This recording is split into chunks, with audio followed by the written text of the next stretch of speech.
नमस्कार, बहुत स्वागत है आपका। आप देख रहे हैं हिंदू धर्म में प्रदोष व्रत का बहुत महत्व है और प्रदोष व्रत हर महीने की कृष्ण पक्ष और शुक्ल पक्ष की त्रयोदशी को मनाया जाता है। इस बार ये प्रदोष व्रत बहुत ही दुर्लभ संयोग में आया है और सोमवार के दिन त्रयोदशी तिथि होने से सोम प्रदोष व्रत मनाया जा रहा है। शास्त्रों और पुराणों में प्रदोष व्रत को सर्व सुख प्रदान करने वाला महान व्रत बताया गया है, माना गया है। जिस तरह से एकादशी का व्रत भगवान विष्णु को समर्पित है, उसी तरह त्रयोदशी का व्रत भगवान शिव को समर्पित है। क्योंकि त्रयोदशी का व्रत शाम के समय रखा जाता है, इसीलिए इसे प्रदोष व्रत कहते हैं। भगवान शिव को समर्पित यह व्रत करने से मोक्ष और भोग की प्राप्ति हो जाती है।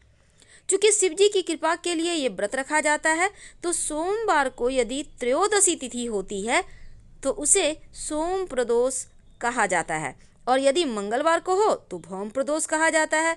अब चूँकि यह व्रत शिव जी को समर्पित है और सोमवार के दिन ये व्रत हो तो उनकी पूजा और अर्चना विशेष विधि विधान से की जाती है। शिव जी की कृपा से संतान की प्राप्ति भी होती है और प्रदोष व्रत करने से संतान की मनोकामना पूर्ण होती है।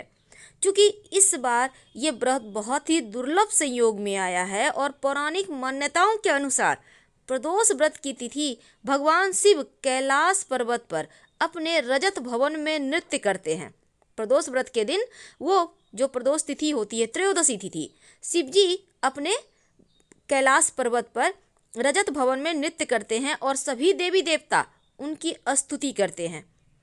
अब प्रदोष काल क्या है? जब आप शिव जी की पूजा करेंगे, प्रदोष काल उस समय को कहते हैं जब सूर्यास्त हो चुका हो और रात्रि का प्रारंभ हो रहा हो, यानी कि दिन और रात के मिलन को प्रदोष कहा जाता है। और इसी समय शिव जी की पूजा करने से अमोघ फल की प्राप्ति होती है। वैसे आप चाहें तो शिव जी के मंदिर में जाकर भी पूजा कर सकते हैं और घर पर भी कर सकते हैं। इस व्रत को रखने से आपका स्वास्थ्य अच्छा होता है, आपकी लंबी आयु होती है, जीवन में हर तरह के सुख मिलता है और प्रदोष व्रत को करने से हर प्रकार का कुंडली का दोष मिट जाता है। चूँकि सोम प्रदोष है और इसका संबंध चंद्रमा से भी है और चंद्रमा मन से जुड़ा है, तो इस दिन व्रत रखने से चंद्रमा यानी मन की समस्याओं से, टेंशन से आप बच सकते हैं। चंद्रमा के अशुभ प्रभाव से मुक्ति भी मिलती है। अगर कुंडली में चंद्रमा की स्थिति मजबूत रहे तो व्यक्ति को शुभ फल मिलते हैं, दिमाग तेज होता है, टेंशन नहीं होती और शुभ प्रभाव से सभी अड़चनें भी दूर होती है। मृत्यु के पश्चात मोक्ष की प्राप्ति होती है। तो प्रदोष व्रत की कथा सुनने मात्र से गोदान के बराबर पुण्य फल की प्राप्ति भी होती है।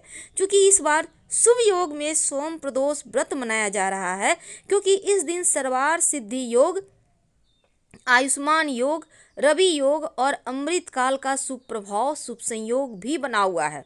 इसीलिए इस दिन का महत्व बढ़ जाता है। तो त्रयोदशी तिथि के दिन सर्वार सिद्धि योग और रवि योग और सुबह 11:53 से शुरू होगा, अगले दिन सुबह 7 बजे तक रहेगा। आयुष्मान योग रात में 9:29 तक रहेगा और इसके बाद से सौभाग्य योग शुरू हो जाएगा। इन शुभ योगों में भगवान शिव की अगर आप पूजा करें तो आपकी समस्त मनोकामनाएं पूर्ण हो जाती है। तो प्रदोष व्रत की पूजा विधि क्या है? देखिए, सोम प्रदोष व्रत जो लोग कर रहे हैं उनको ब्रह्म वेला में उठकर स्नान आदि से निवृत्त होकर सबसे पहले महादेव कृपा प्राप्त सोम प्रदोष व्रतं करिष्ये कहकर व्रत का संकल्प लें कि मैं शिव जी का जो व्रत है प्रदोष व्रत उसको मैं करूंगी या करूंगा बोलकर संकल्प लें। इसके बाद शिव जी के मंदिर जाएं या घर में शिवलिंग है तो वहीं पे पूजा करें, बेलपत्र अक्षत अर्पित करें, जल अर्पित करें। उसके बाद चंदन गंध सुगंध लगाएं, दीप धूप गंगा जल जल पुष्प मिठाई वगैरह से विधि पूर्वक उनकी पूजन करें। और इसके बाद आप पूरे दिन उपवास रखें और दान इस दिन जरूर करना चाहिए और नमः शिवाय का जितना ज़्यादा जप हो आप करें।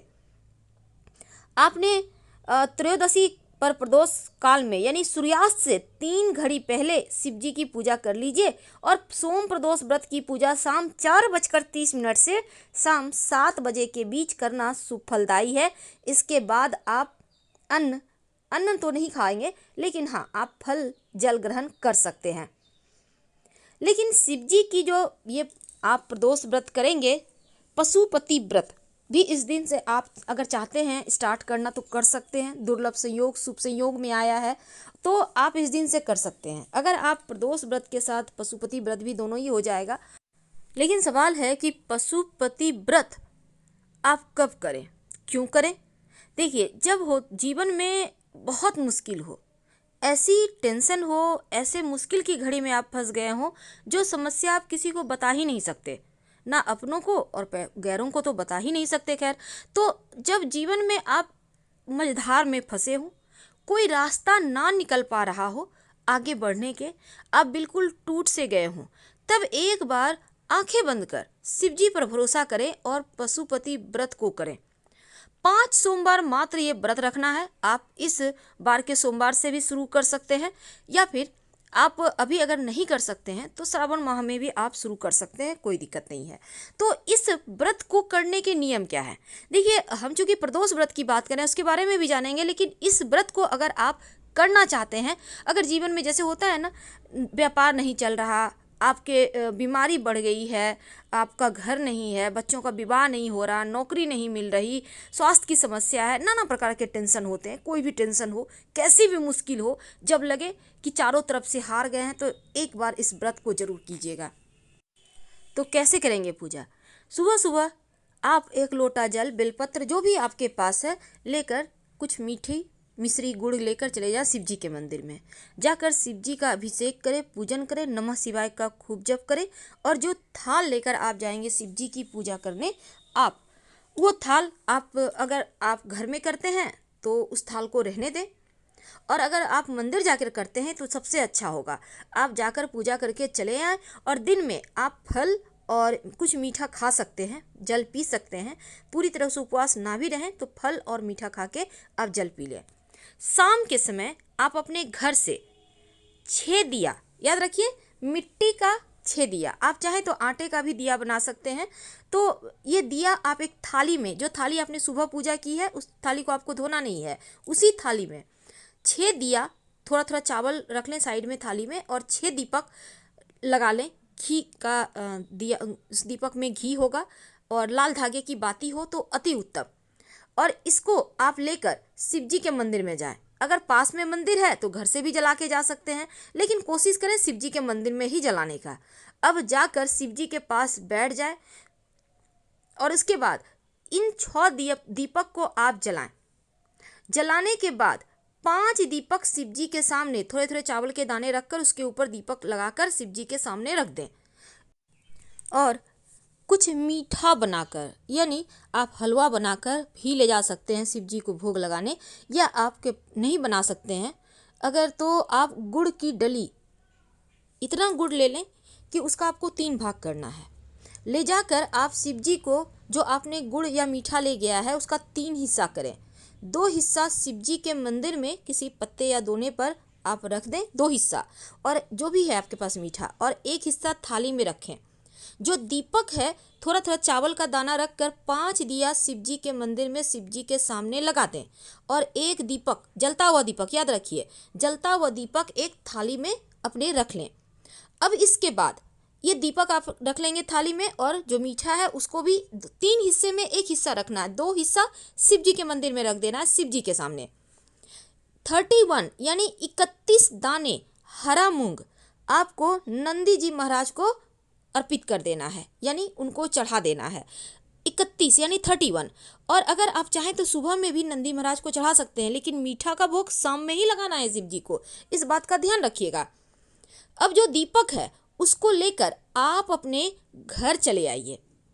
दीपक जो जलता हुआ दीपक है उसको लेकर घर चले आइए, और घर में जब आप घर में प्रवेश करते हैं तब आपके दाहिने तरफ, यानी जब आप घर में अंदर आ रहे हैं तो दाहिने हाथ साइड, राइट भाग में आप उस दीपक को लगा दें। और फिर घर आ जाएं और जो आपने मीठा एक हिस्सा लेकर आया है उसको, जो आप फल खाएंगे या कुछ भी खाएंगे आप आकर, तो उसको आप उस मीठा को भी खाना है, बाकी चीज़ें आप जो खाना चाहते हैं उसको खा लें। लेकिन दीपक आप घर के मुख्य दरवाजे के बाहर लगाएंगे, अंदर नहीं लाएंगे। और ये व्रत जीवन की कैसी भी समस्या हो, 5 सोमवार पशुपति व्रत रख लें तो हर मुश्किलों से आप बाहर निकल आते हैं।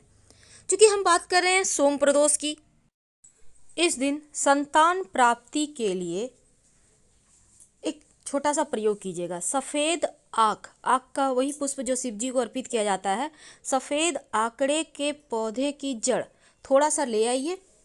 लाने के पहले आपको निमंत्रण देना होगा, यानी कि आप एक सिक्का, एक सुपारी और थोड़ा सा जल लेकर एक दिन पहले ही जाइएगा और जाकर आप जल अर्पित कर दें पेड़ के जड़ में, और जो सिक्का सुपारी है वहाँ पर रख कर प्रार्थना करें कि हम आपको संतान की प्राप्ति के निमित्त लेने आएंगे, कल आप हमारे साथ चलिएगा।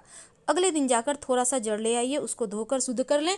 अब शिव जी के मंदिर में इस जड़ को लेकर चले जाएं, शिवलिंग पर इस जड़ को अर्पित कर दें और फिर शिव जी से प्रार्थना करें शीघ्र संतान की प्राप्ति के लिए। फिर ये जड़ आप ले आइए। आप चाहें तो ज़्यादा जड़ भी व्यवस्था करके ला सकते हैं, पेड़ को उखाड़ना नहीं है, थोड़ा सा जड़ लाना है।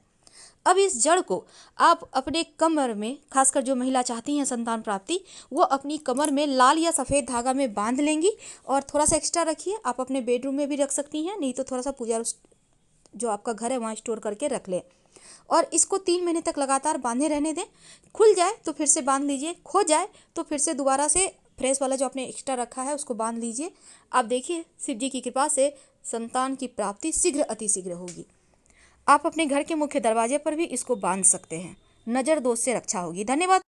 वीडियो पसंद आए तो प्लीज़ लाइक कीजिए, चैनल को सब्सक्राइब कीजिए, अपनों से शेयर कीजिए और कमेंट में हर हर महादेव जरूर लिखिए। धन्यवाद।